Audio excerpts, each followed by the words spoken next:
This will be a good battle. We've got Reading University on the buck station against the might of the Dutch. This club won it last year, Skøll won this event, so they've got some real pedigree in that. Two of the winners are actually in this crew. Yeah, returning, knowing how to win, and they'll be pretty intent on defending that title. And they've gone off really sharp. That's quite a slick start from them.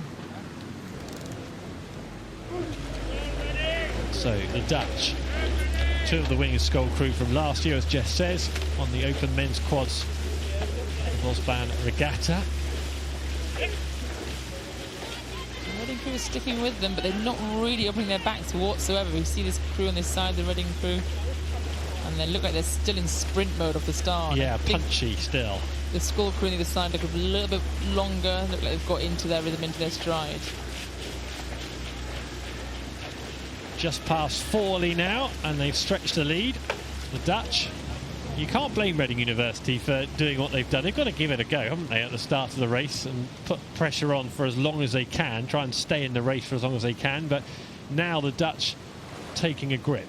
Oh, look, if you're coming up against last year's winners, you're going to have to go hell for leather at that start, and that's what you've got to do. And I would never fault the crew for absolutely looking like they're on the edge of that red line, you know.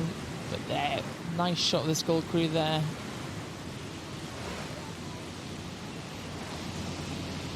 Lennart van Leerop in the stroke seat. Dan Klomp, Guido de Ruyter.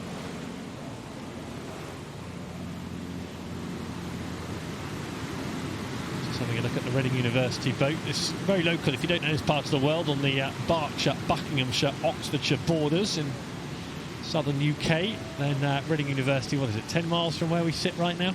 Not too far at all. And they're a very high performance centre of sculling now, and they many big names in British rowing have actually come through their programme.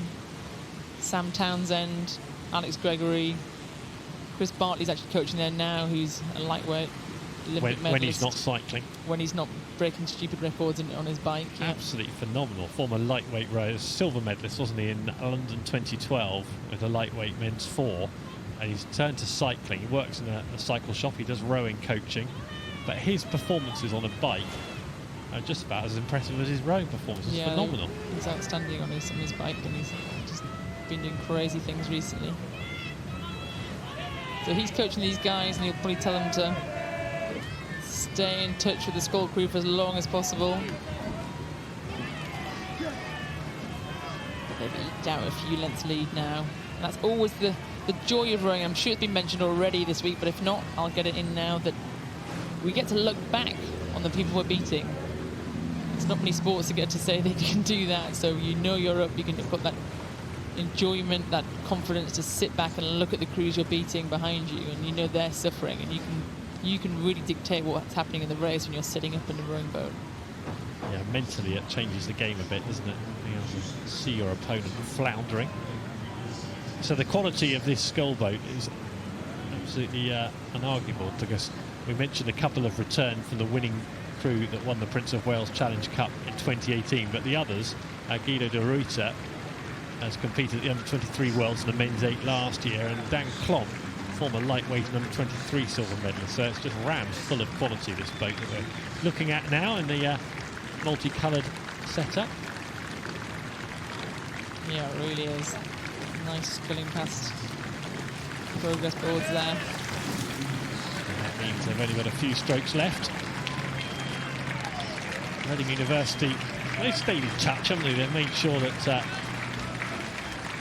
Dutch have remained honest up until the final. There you see, over the finish line, and yeah, good effort from them, only a length and a half down. Reading University, a good performance, but not good enough to beat the Dutch, who go through in the Prince of Wales' Challenge Cup.